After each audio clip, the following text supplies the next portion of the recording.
where I saw where trans people, 80% of trans people actually contemplate suicide every year. And then 40% of them actually attempt. It's really sad. And so I thought it was beautiful that they're, supporting their daughter and everything. And I think a lot of it comes from ignorance, Like, I'm from Mississippi. I didn't know any trans people before I came here. I didn't know anything about that. And I was an intern at this production company, and we had to take an LGBTQ sensitivity training course to not misgender trans people. And, like if they go by the pronouns he, him, she, her, they, them, that's what you call them. And so I'm sitting at my desk. My boss walks up. She goes, "Hey, Niles, you going to have any problem with the pronoun thing?" It's like, nah, I call everybody nigga.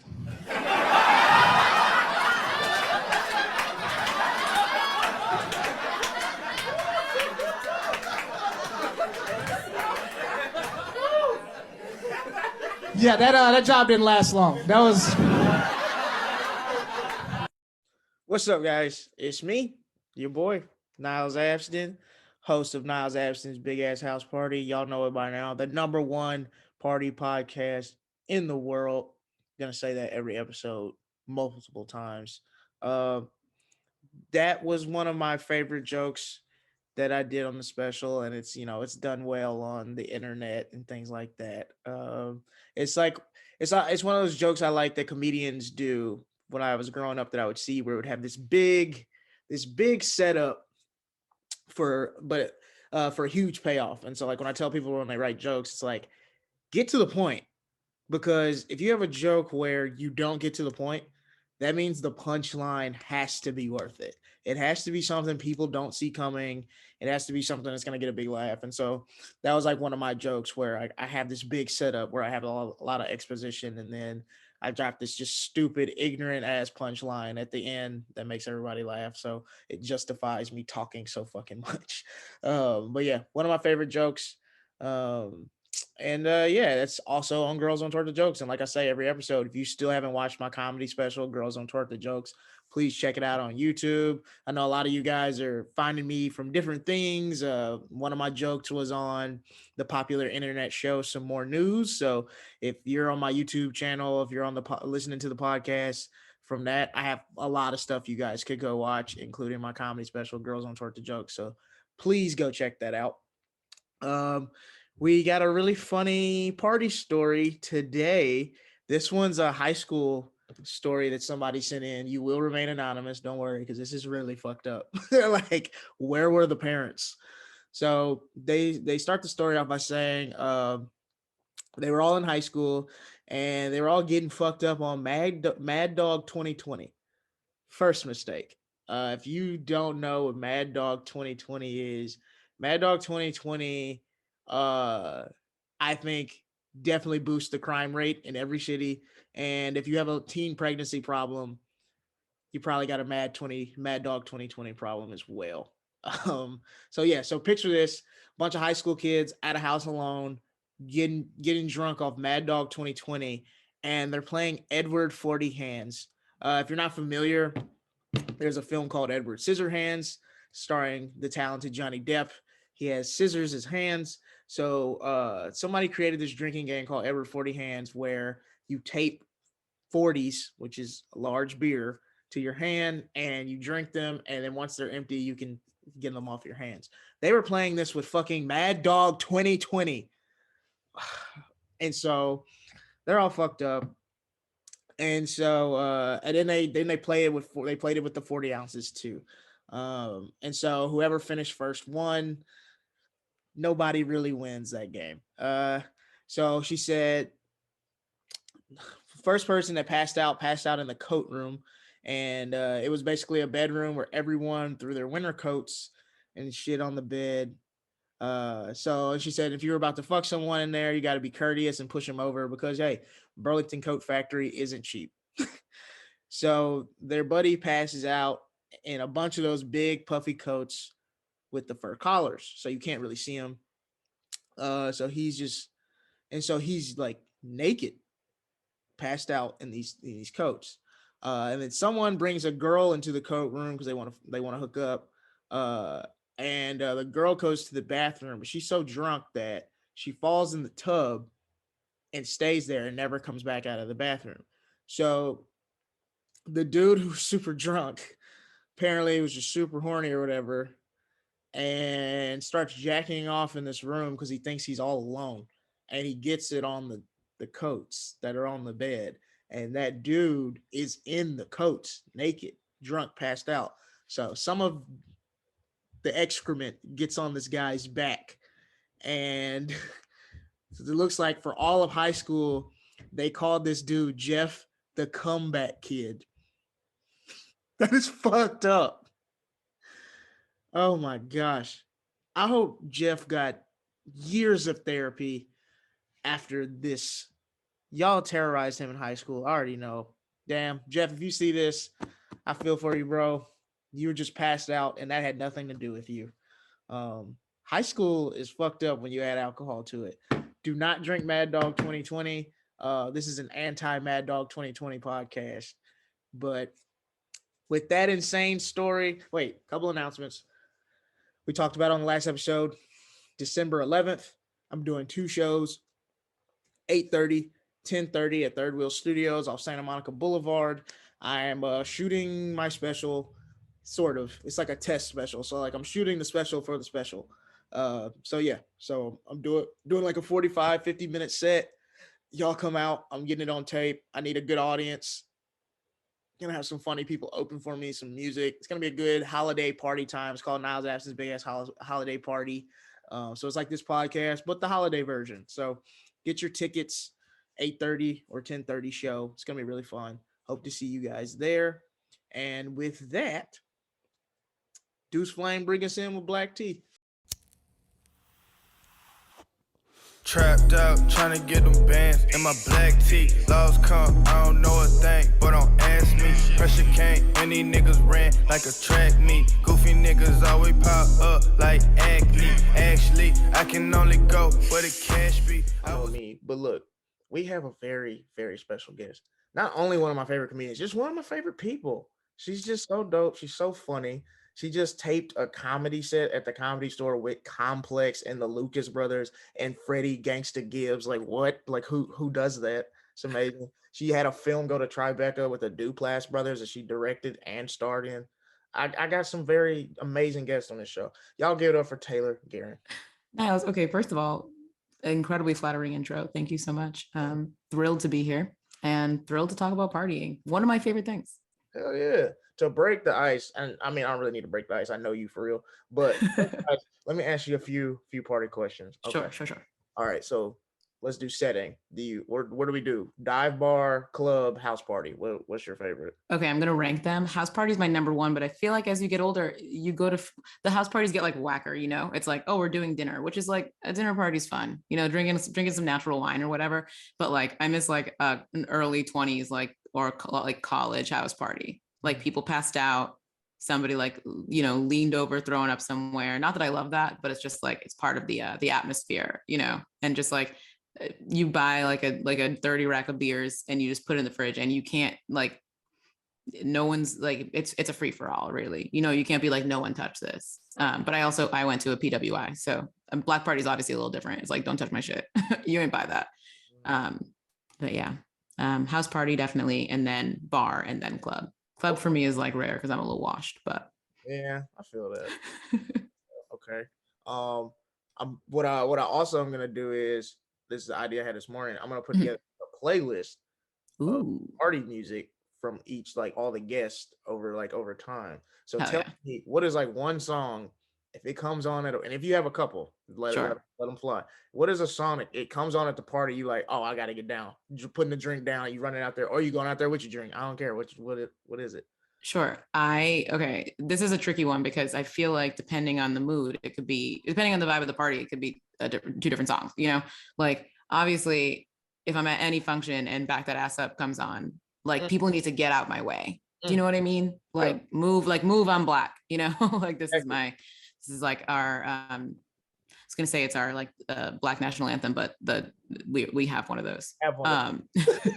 But yeah, that, I mean, and that feels like a cliche, but it's also like a banger. So it is. What can I say? But also, you ever be at a party and Electric Feel by MGMT comes on? Ooh, you can't. I mean, what can you do in that moment except for just like lose yourself and like revert to your adult? It's just it's a certified banger, and I think it kind of transcends It's a race and gender, too. age. Say that again. I'm sorry. Smooth banger too. It's start to finish. Like there's no parts you want to fast forward through. Kind of that whole album is pretty lit, but it's like they're not all party bops necessarily. But Electric Feel, absolutely. Kids too, close second for that album because that's a fun song to dance to. But like, oh my god.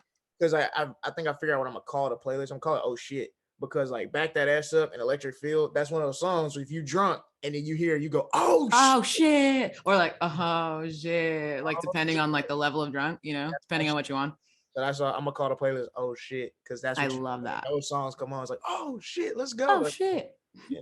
That's so funny. Okay, yeah, I don't know. Something about Electric Feel makes me want to be like at a bonfire in the woods, like drunk off, you know, Narragansetts, just like going for it. Bonfires are low key a cool little setting for the party too. That's true. Didn't even think about that. Yeah, I did a few of those in high school and college. I'm from the South, you know. Yeah, I did some. I like am from Massachusetts, but we and I'm from like the actual city, but the towns that surrounded us were like pretty rural. So I went to like a lot of, you know, bonfires and shit, and just like very fond memories of like the cops showing up and just like running into the woods and hiding. And I honestly feel like the cops weren't really trying to get us. They just wanted to see us like scurry like that. And it's just, it's a rite of passage to like hide behind a tree, like tripping balls when you're 16 years old. Like that scene in Superbad when Seth Rogen and Bill Hader walk in the house. And Seth Rogen's like, Seth Rogen's like, get ready to get fucked by the long dick of the law. The long dick of the law. All the kids just disperse and start running. Like I'll never forget in high school, there was this party and it was in this dude's backyard. I hadn't seen him since we were in like the second grade. But I remembered his name, and somebody was like, yo, blank blank is having a party in the back like at his mom's house because his parents are out of town. And I get there, like all these people from my town are there. Backyard is full, the house is full, everything. We're having a good ass time. I'm super drunk. And then this girl who's like a freshman just runs out in the middle of the backyard and goes, cops! And then I've never seen like people just run back and forth and just the scurry, like flashlights. Some nigga on a motorcycle just comes out of nowhere and starts weaving through people through the backyard. That tracks for me. That tracks, yeah. And I was just so drunk. My friend grabbed me, but thankfully we were like parked in the backyard. Like you can at the South, you just be parking your car on grass and shit. Sure. Yeah, it was just a wild night. I got country cousins, like I get it. Where? What state? They're in Massachusetts, but they're in like central Mass. I got lots of like not lots, but my dad's side is like primarily in the South. Tennessee, they got some. Illinois doesn't count, but like Alabama. They out there. Oh, Southern Illinois is basically like Alabama. I think it counts. That's similar. What I've learned from like touring and just traveling a lot is most states that have a lot of white people. If you go outside like the main city, it's all Alabama and Mississippi everywhere. Yep. I'm literally like, you drive around New England, you see Confederate flags, which is like, that doesn't even make any historical sense. You know what I mean? Like it ain't even heritage. Y'all are not part of the Confederacy. In fact, you were the what? Like, what ancestors are you defending? Because if you have ancestors that fought in the Civil War, they were on the wrong side, like, or that they were on the right side, the wrong side for the Confederate flag. Right, and they definitely didn't live in Massachusetts. That's a wild place to just be like, we're gonna fuck with this Confederate flag shit. No connection. That's why it's just like, not to get political or anything, but it's just like, you go to New Hampshire and you see like big old pickup trucks like spewing smoke with a Confederate flag. I'm like, first of all, this is New Hampshire. Second of all, just say you hate niggers. Like, I don't know. Like, I don't know what to say.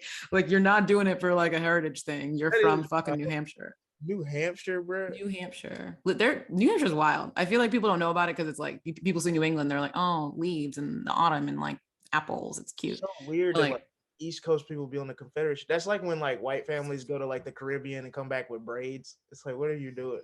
It's like almost equally as offensive. Right. I remember this girl blank when I was in we called her Gigi, which is like, it kind of speaks to who she was. But when we were in middle school, she went to like Jamaica on vacation and came back with twisties. Remember those?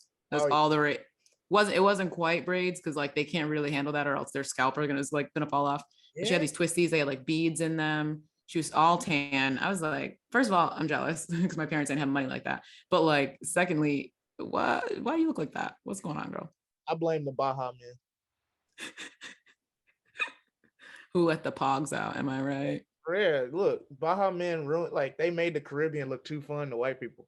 Like Who Let the Dogs Out ruined a whole culture. Like everybody, Yo, I'm gonna say Who Let the Dogs House has to go on the oh shit playlist. it has to though. Like That's a even as you like a grown person, like if Who Let the Dogs Out comes on and I'm drunk enough, I'm gonna you jump up. gotta go for at least two courses. It gets tedious at a point, but like, And like after like the third time the hook comes around, like all right, yeah, it's like, okay, we get it. DJ, let's go. I always think about that with like DJs playing, like, because like if you go to a party, you go to a club and there's a DJ, like Mhm. they don't play the whole song, right? No, of course. So I've always thought about like with rap, like you know how rappers do these songs, with like the super team songs where like four niggas get on there and do a verse, right? And Yeah, and I'm just like, okay, then get to the point. Quavo does the hook. How depressing do you think that like rapper towards the end is that never gets to hear his verse? They're like, oh shit. Like that Especially has- when it's the best one. Like, I wonder what, I mean, I guess I could just go to a club and figure this out, but like, what goes through DJs' minds when they're playing Monster? Right. Because Nicki has the best verse on But the on Nicki that track. like And you don't acknowledge Sean's verse on that song. who? Exactly. Precisely. I was talking about the other day is like all our kids and grandkids are gonna be like, yeah, Beyonce's husband. That's amazing. Like that. Especially like I'd when be she- calling him that like not like by accident sometimes. Like I'll just forget his name and I'm just like, it's easier to do that. And I'm like, actually, that totally tracks for me. it's gonna be a real thing, especially like when she wins the presidency in like 15 years. It'll And be, yeah, definitely soon. he's the first man, and he's gonna be first man Sean Carter to a lot of children. That it's fitting to him. Because also he has like no moral fiber. So he'd be a great president, in my opinion. Yo, when old boy got in with the NFL and everything, and niggas was like, y'all gotta understand, it's chess, not checkers. You gotta wait to see what Jay-Z's gonna do, and he just made money. Like, And also, I mean, the niggas that was saying that, the same people who were like, yo, I would take dinner with Jay-Z. Dumb. Just kind of stupid. Some kids left behind. You know what I mean? Like some children left behind. I'm gonna just let you know right now, if you would pick the dinner with Jay-Z option over the $500,000 and you are listening to this podcast and drive off the road. I'm just gonna be real with you. No, they can't. They don't have it. They don't have insurance. Right. And now they don't even have 50K. They don't even have 500K. Exactly. Niggas that pick the dinner over Jay-Z are definitely driving their girlfriend's car. Like that's what that is. They're not driving their own car. They're not. They're playing checkers, Exactly. and they don't even. They're playing checkers, and all the pieces are red. Exactly. They're like, I don't even know what to really be doing right now. My thing, why do we disrespect checkers so much? Why is it always, hey, they playing chess, not checkers? What? Checkers is just some willy-nilly ass game? It's like, okay, yeah. Is it easier for children to understand? Yeah, but you know what? Sometimes it's. I mean, checkers is strategy. Checkers Like is to win low key. I don't know that I could play a game of checkers right now. I remember all the rules. So I don't like, know. people need to quit disrespecting checkers and they're like, it's chess, not checkers, blah blah blah. And That's then, so like, rude. but it's just always funny when like niggas do this shit with Jay-Z. I'm like, y'all be giving more weight to his moves than he do. He doesn't like say anything. He literally just does stuff and it makes a bunch of money. Like when he sold his little stake in the was it what liquor was it that he sold his stake in? Oh, because they were racist. Hold on, he rapped about it. I gotta think about that song. Hold on. Was it Cristal? Yeah, I used to drink Cristal. Them fuckers racist. Yeah, and then he did something. So he got like he went into something else, but then he just sold his stake in that and got like another $1 billion or some shit and made so much money. And then he sold like a huge percentage of Tidal to Sprint and made a bunch of money. And you remember niggas was like, you gotta support Tidal. It's a black-owned business. Not no more. It's also like, what? Okay, what do they think they're gonna gain from a conversation with Jay-Z? Like, what advice is he gonna give you on how to make money? You need to have his amount of money to be continuing to make his amount of money. It's not like it's niggas walking down the street being like, oh, I just had the business idea of a century. Exactly. And now you're a billionaire. It doesn't work like that. Not if you're black. And also not if your parents aren't rich. Even if you're white, it doesn't work like that. You're poor. Come on. Yeah, honestly, if you're a real Jay-Z fan, why would you get dinner with this man when literally everything he's ever done is literally all in his rap music? It's literally like sell crack, survive, get good at something, and then use that money to invest in what you're good at. He kind of just breaks it down. You don't even need dinner. Why waste the time? Completely. He's got kids. You know he's gonna be like, dinner's gonna be quick. He's got mad children, and his wife is Beyonce. I think a lot of men just need to admit, y'all just got a crush on that nigga. I think that a lot of, and I'm about to get on my soapbox. I think there's a lot of problems in all of our communities that would be prevented if people would just be like, yeah, I just think that nigga kind of cute. Yeah. That is a real thing. People just don't want to admit that shit sometimes. That's Like, so boring. do I let Doja Cat get away with a lot of things? Yes. Yes, I do. No one's perfect. I don't- But we're all, Like, I we're don't just try to humans. defend Doja Cat in any way. Like, niggas be like, bro, she was in racial chat room showing feet. She was saying the hard R.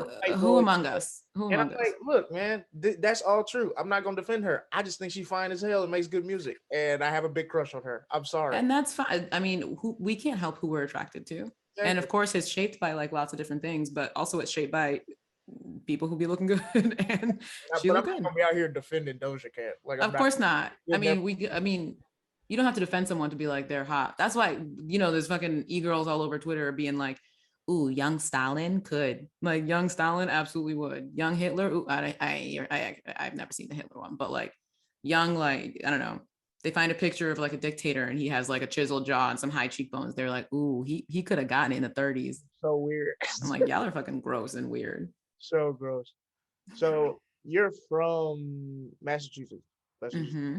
How far from Boston, so I can kind of get a gauge of. So about an hour south of Boston. It's like right by the Cape. It's called New Bedford. Okay. Which makes, I feel like sometimes if you tell people you're from Massachusetts and you're not from Boston, they're like, oh, so you're from like, and I'm like, no, there's like five or six big cities where it's like all the poor people in Massachusetts live and all the Black people, and I'm from one of them. Wow.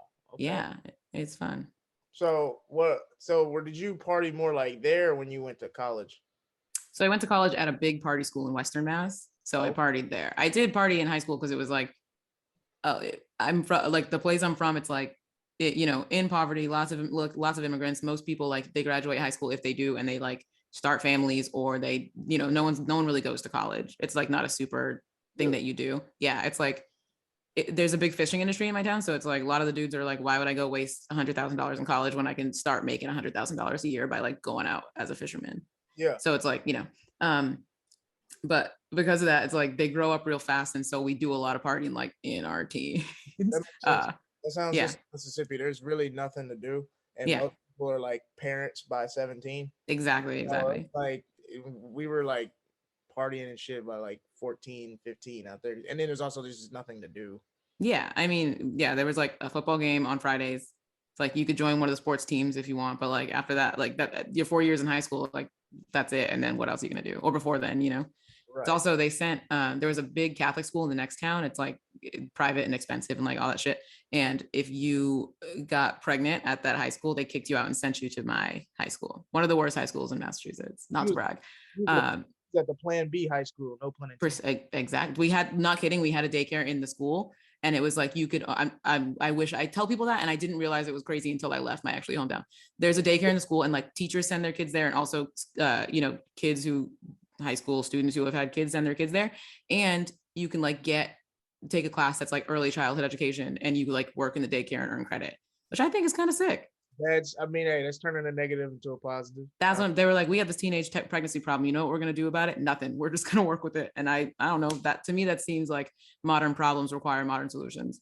Mississippi doesn't do anything with sex education besides God's watching you. And some people, that's their kink. So it's like.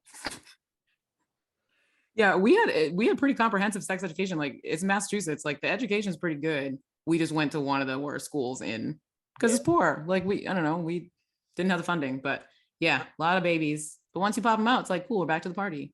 I remember my friend's high school. He went to a school like 10 minutes from mine, and our sophomore year, it was like this one friend group of 4 girls all at his high school. They're all pregnant around the same time. Did they do like a pact, like a pregnancy pact? I don't think so. I think it just happened. Wow, that's kind of beautiful. Look at God. I'm just kidding. No, I'm just kidding. I think the Republicans in my town would disagree with you. Yeah, that's true. That's very true.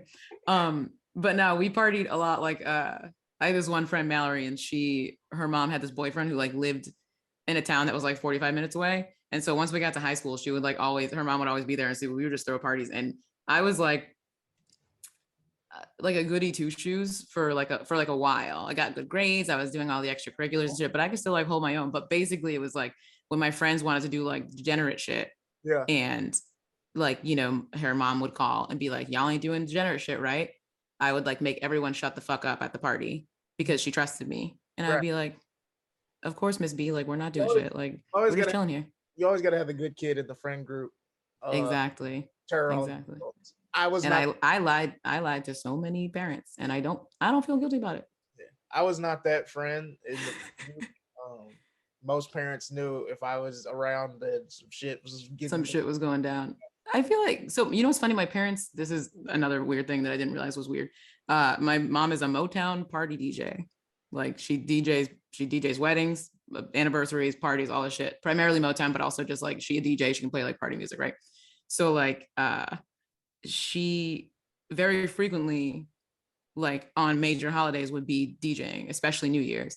And my parents and I just had an understanding because like me and my brother wasn't a perfect kid, but he did get in trouble. He wasn't like a criminal or anything. Yeah. So it's like we would be like, hey, if y'all are going out, we're gonna work and pool our funds and get you a hotel room so you can stay there. You don't have to drive back, but we're gonna have a party at the house, and we promise nothing will get fucked up. And they're like, all right, cool. And we had a New Year's party every single year. My parents weren't there. Like me and my brother's friends like would come until I was like 20s, until I moved out, and nothing ever got fucked up. Although 2 years in a row, this one dude ate all the food, like a lot of the food that we got for the party, and threw it up off my back deck. 2 years in a row. And then that nigga a Venmo request. He's in a bad way right now, so he got his. But and then one time this dude ripped our screen door off the hinges, and we were like, we are fucked. And then my dad got home the next morning, and he was like, we were like, listen, just gonna be honest with you, some niggas ripped the screen door out the front hinges, and they were like, who the fuck did y'all invite? The Avengers? What? Literally the Incredible Hulk. I don't even know who did it, but I was just like, how did you freaking do this? Because it wasn't a flimsy ass screen door, you know what I mean? And it was like fully out of the, like we had to get a new frame, everything. And he was like, if you guys pay for it, like I don't fucking care, like accidents happen. I was like, damn, y'all are being mad. You must have, I don't know, you must be still drunk from last night. Your mom's a Motown DJ? Yeah, she sure is. I grew up on that shit. Because my mom's family is like all from Detroit, so it's like, that's sick. Like like if you, I don't know if you know any black people with family from Detroit that were there like the Motown era was, all them niggas lie. Like apparently we say like one of my uncles was like friends with Stevie Wonder and would help him across the street and shit when he was young, and they would hang out. And then I have this other aunt that swears she dated 3 of the Temptations, and she was at the session when they recorded My Girl. She swears on everything. Listen, I love like an old head lie. And I especially because there's sometimes it's just like, yeah, okay, whatever. We'll let you, like, what else do you have going on right now, right? And then I also love a black people lie when it's specifically to white people. And sometimes I do it intentionally because as a black person, especially in places that I, it's spent a lot of time, you can kind of tell white people you're related to any celebrity. As long as they're like, I couldn't be like, Beyonce's my, stepsister. But if I was like, oh yeah, my cousin Cuba Gooding Jr. at the family reunion last time, they wouldn't even question it. Like they'd think for a second, he's not my cousin, but I could say it. I could have lied and said Angela Bassett was my cousin because my aunt and her like best friends, they went to college together. Oh, that's cute. So when I was a baby, I think it was like right when the Tina Turner movie came out. Oh shit. So like she came to our family reunion and like hung out in like the sticks in Louisiana. And that's sick. Grandma has a picture somewhere. I gotta find it, but she's holding. I was the baby at the family reunion, so Angela Bassett is holding me as a baby sitting on the couch. I do feel like you need to find that picture, stat. I have to find that picture. You got to find that. That's so funny. Yeah, she was there. But yeah, it's really easy to. You can just kind of make shit up. Even celebrity, like I can be like, yeah, Rosario Dawson. She's my first cousin. I could see it though. Right? I'm not even Afro Latina. Like I'm straight up black, but like I feel like yeah. See, you assume, but here's the thing. I kind of wish a little spicy black. No, my mom is Cape Verde and my dad is just like a descendant of slaves. I'm just black on both ends. Okay, because like I be assuming people's race. I just don't say it out loud. Sure, that's what you got to just keep it to yourself. And when it comes up in conversation, naturally, here we are. Okay, question for you. Sorry, go ahead. And then I got a question for you. Oh, go ahead. I was gonna say, do you know what have you ever heard of a Cape Verdean? Have you ever met one? No. Okay, so I realized. Last thing that I didn't realize until I left my hometown, because like basically if you were black in my hometown, you were Cape Verdean or like Haitian, but mostly Cape Verdeans. And I got out of there and realized that like it's not a common thing, and it's just like this little island, this like country, like a couple of islands off the coast of West Africa, and it's just some of the most beautiful people on planet Earth. Look them up. Really? Yeah, and two, it's just like it's small, so people don't like really know what it is, and they all kind of came over to when they came to the US, they like stay in a couple places, and one of the places is just like New Bedford, Massachusetts, where I like grew up. And so like I understand this language, Cape Verdean Creole, Creole, to a certain extent, not too much, but it's like no one speaks it. And so it's like, I don't know.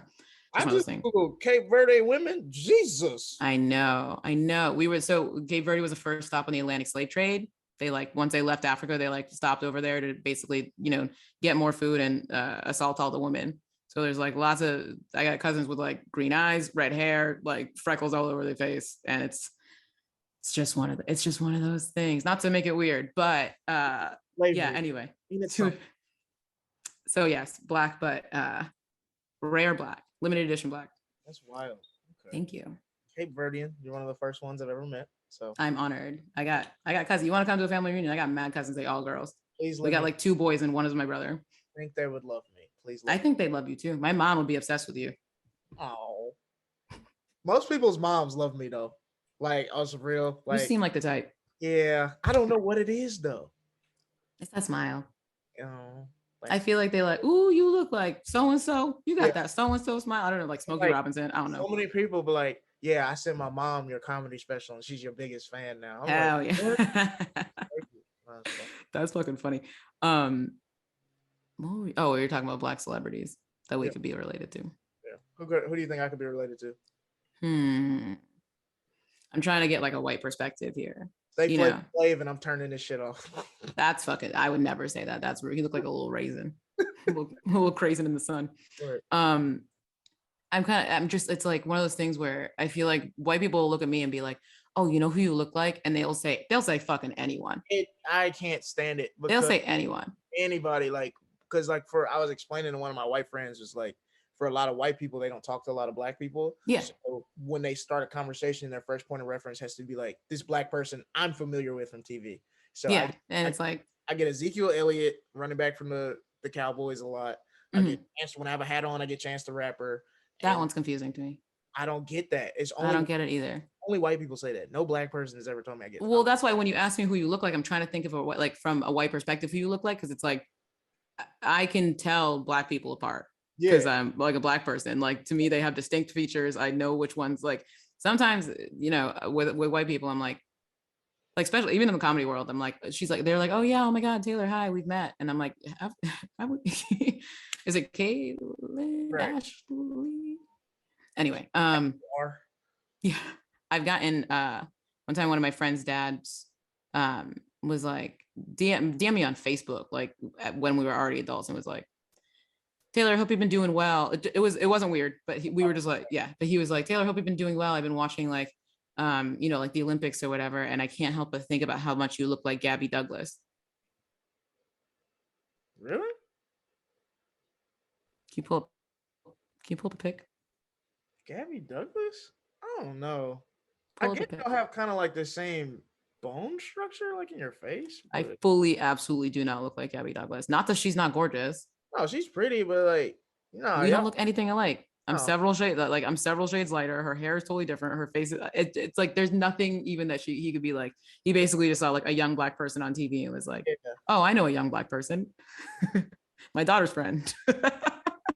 I should bring this up to her first. I don't even know.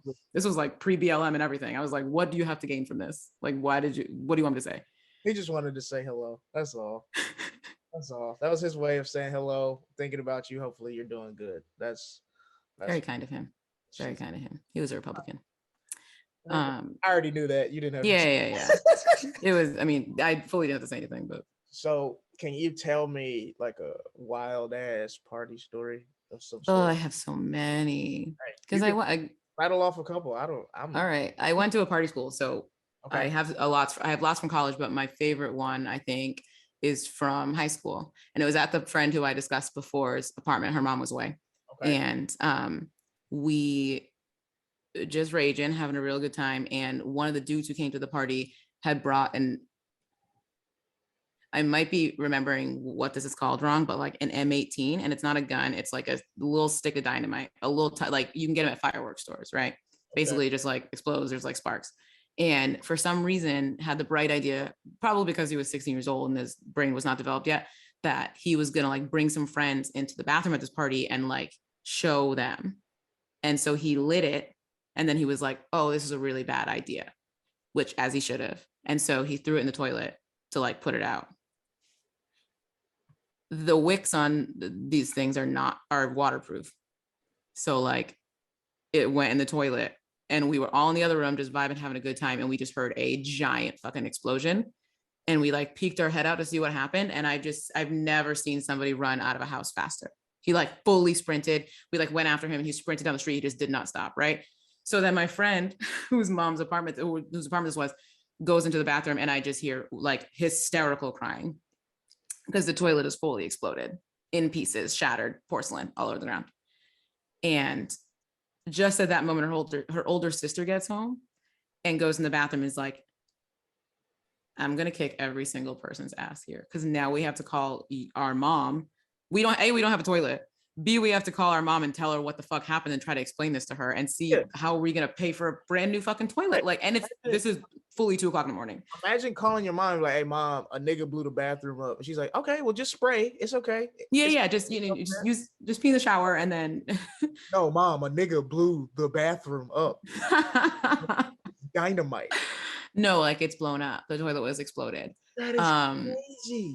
Do you know what's funny too? Is that it's like the dude who did it, his dad happened to be like a plumber or a contractor. And so just happened to have a spare toilet lying around, and like brought it over the next day and like installed it, and everything was totally fine. Like we still had to tell her mom and shit, but it was just like, it was fixed almost seamlessly, and like did not cause any problems. Didn't really cost anyone any money except for like the kid who did it. But also like, yeah, I guess my favorite party story is that one time someone literally blew up a bathroom at a party I was at. That's crazy. We're calling this episode "Blowing Up the Bathroom." Blowing up the bathroom with Taylor Garron. That's what. Blowing up the bathroom with that. I mean, that's kind of my brand, I think, or at least I'm up there establishing that. I'm just like, imagine just being like, oh, it's cool. My dad got a spare toilet. Like, and you know what? I'm dying for this nigga having to like go through everything in his mind. Like, how can I fix this? Oh, well, how do I fix this? How do I fix this? Their toilet at the crib. Let me call it. I got it.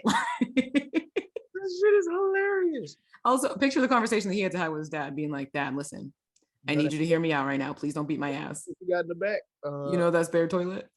That is insane. Why did this high school boy have a stick of dynamite? You know what? I'm gonna bring it back up. New Hampshire. It's bad vibes. It's a bad vibe state. You have to drive. Fireworks are illegal in Massachusetts, but you can drive to New Hampshire to the border, and there's like a bunch of stores right at the border of New Hampshire that you can get fireworks and tax-free liquor at. And so people would skip school and drive to New Hampshire to like go get fireworks and shit, or pay somebody to do it. New Hampshire's why, honestly, this is the same place that has the Confederate flags, but their motto for their state is live free or die, unless you black. Yeah, y'all living free as fuck, blowing toilets up. How you turn a party to an act of domestic terrorism, my nigga? You know what? That's just how hard we went. That's just that was fucking gang, a whole lot of gang shit. Wow, that is so insane. Yeah, that was an experience. I still think about it. I go back to my hometown. I'll be like, remember when my friend Mallory was like, "Don't bring that up. Like that's trauma. Like that. Don't bring that shit up." Damn, I'm trying to think of any other good ones from college. I feel like so when I went to college, it was like you had a couple options. One was like you could be with the stoners, right? And so they were drinking, but it was mostly just like you just rip bong at a party all night. Right. Or you could go to like the frat houses and sorority houses, which miss me with that shit, you know, like it was a no for me. And then, or I was part of we had a bunch of like cooperatively run businesses, like student run businesses on campus. Mm-hmm. And I fell right into that niche. I worked at this vegan restaurant on campus for 4 years. And it's like, there were so many students who were working at those places that it's like was its own little niche. There were like 8 different ones. And so you could be a part of that crew. And that crew was very much like, yeah, we drank and we party, but also there's going to be like 5 or 6 niggas on the couch, like doing ketamine at any given point. And right. And not even ketamine the way they do. This was like vintage. I feel like the way that people do ketamine these days, it's like a party, like you do ketamine, you go out dancing. These dudes were like doing ketamine and just fully in a K-hole on my couch for the rest of the night. And it was like, can y'all move? Because we do, like, it is 5 o'clock in the morning and we're going to bed and you're just still here. And I actually don't even know who you are. Like somebody just brought you and you're just in a K-hole and I don't know what to do about that. White people love horse tranquilizers. They love horse kind of medicine in general, that ivermectin. They're about that. Like, just take regular drugs. White people have turned horse girl into a whole different thing. Just take regular drugs. Like, I don't get it. But anyway, so like the crew that I ran with, it was like half of those people. And then the other half of us, we were just like, we're just gonna have some beers. Like, you know, we'll smoke a joint, like pass it around, but it's not gonna be like weird, you know. We're just gonna try to avoid the living room because there's a weird vibe in there because there are 9 people in K-holes on the couch. And I remember this one time it got like real crazy and the cops were, the police station was down the street from our house, but we weren't making a lot of noise. It was just like people. And so they would come and just be like, y'all can't be on the porch. You have to all be inside. And so we'd be like, all right. And then we go inside. But so they would do like laps. And at one point they were doing a lap and there were 2 dudes fighting in my driveway, like drawing blood, like fist fighting, like it was bad. And I was like, I don't know what to do in this situation. These are like giant ass dudes and I'm like drunk. I just need you to like get. And so I went out there and I was like, can y'all just like leave? And they try to like get me involved in it. And I was like, okay, I'm gonna go back inside because like this is not worth getting punched in the face. And so I go back inside and like just then there's like a big knock at the door and I look out and it's the cops. And it's like 2 of those dudes in handcuffs and and you know, everyone's like, oh my God, it's fucking cops. Oh my God. We're all panicking because we're all underage drinking. And they're like, Taylor, you got to talk to them. And I was like, yeah, this is actually a really, really good idea. The only Black person in this whole fucking house. How they gonna Colin Powell you right now? They were like, yeah, you know who's the best person to talk to? The literal feds right now? The one Black person in this whole fucking house who is also underage drinking and who also lives at this house, right? They were trying to throw me under the bus. I was like, I provided for y'all. Y'all are a bunch of Judases. I'm sitting here with all my betrayers. Like, this is fucked. You gonna do that? But anyway, so went to the door, held it together, like was doing pretty good. I couldn't really handle my liquor, but I knew that. And so I wasn't that drunk. I was just like, you don't want to be talking to the cops kind of any level of drunk. Right, but I don't know, I handled it. And then afterwards, everyone's patting themselves on the back for like picking the best person to have talked to the cops. Oh, wow. I'm like, but also I guess, I don't know. I was the person that like I said earlier, like the one who talked to the parents. So maybe it's the same thing. Yeah. It was just like, nah, it's chill. Nothing to see here.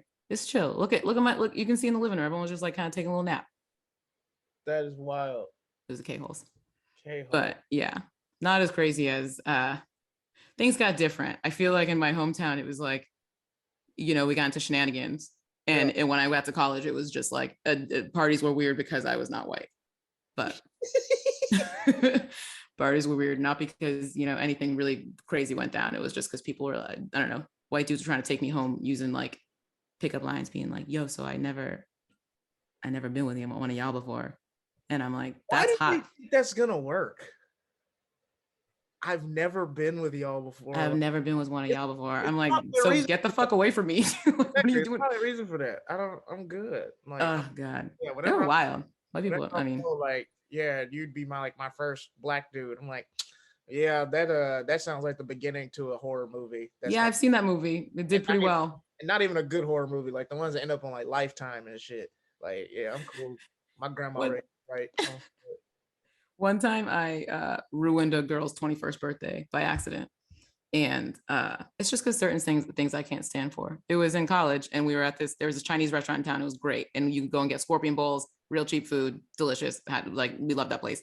And one time I went with a bunch of friends and there was this big table of white girls and one of them had one of their birthdays, right? They're all dressed up.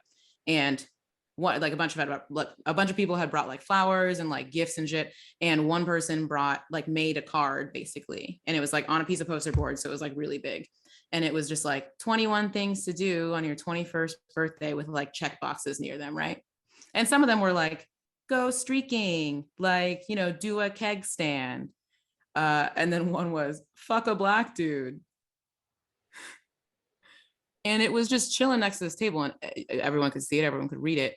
And of course, I mean, there were probably other people of color in the restaurant, but I was the only Black person. And I was like, damn, I really I can't just, what kind of person would I be if I don't go over there and say something about it, right? Yeah. So like I go over there and I'm like, oh my God, first of all, happy birthday, 21. Yes. You know, and they're like, woo, woo, yeah, birthday. And I'm like, okay, so fucking funny. Just a little thing. About number 13 on your list. Yeah, I noticed that this is really racist. And I just have to like be looking at it because we're here. And I'm just wondering like if there's anything we can do about that. Can we have like a quick lesson on why this is not okay? Because I want you to enjoy your birthday, but I also don't want to like have a Black person have to deal with what the outcome of what this birthday is. You're literally checking them off your list. Like it's not even in the metaphorical sense that like people be doing. There was a physical list that you could actually check it off. Anyway, long story short, they got real defensive.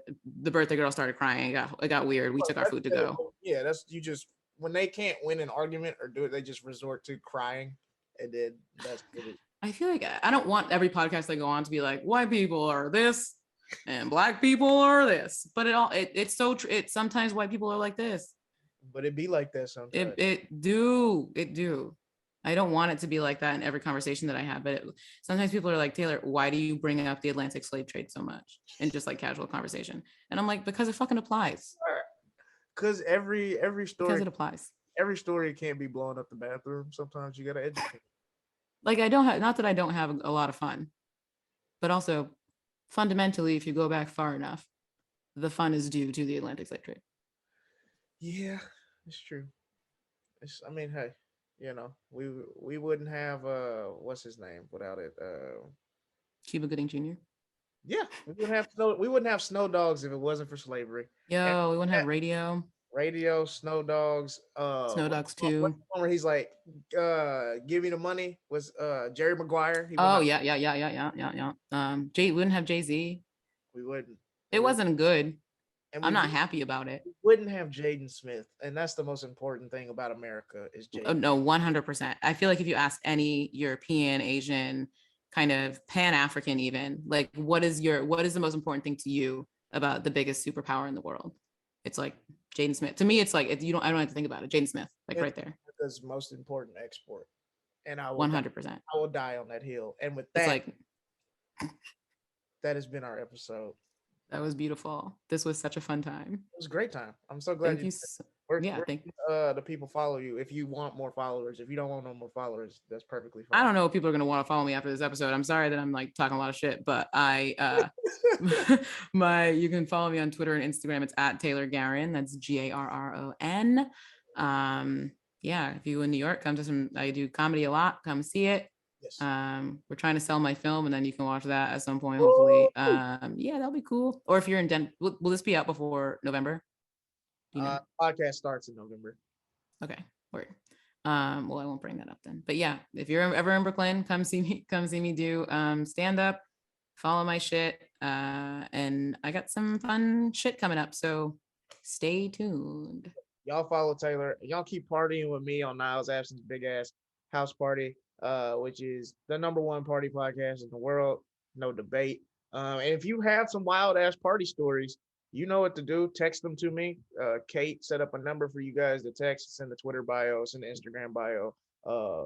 Like, share all this shit. Tell your friends about it. If y'all got some crazy stories, hit them up. Tell them to text them to me. So I'm going to read them at the beginning of the episode and roast the fuck out of y'all for doing that dumb shit. But hey, you're still alive to tell the story. So good job. But thank y'all. This has been a great episode. See y'all next week.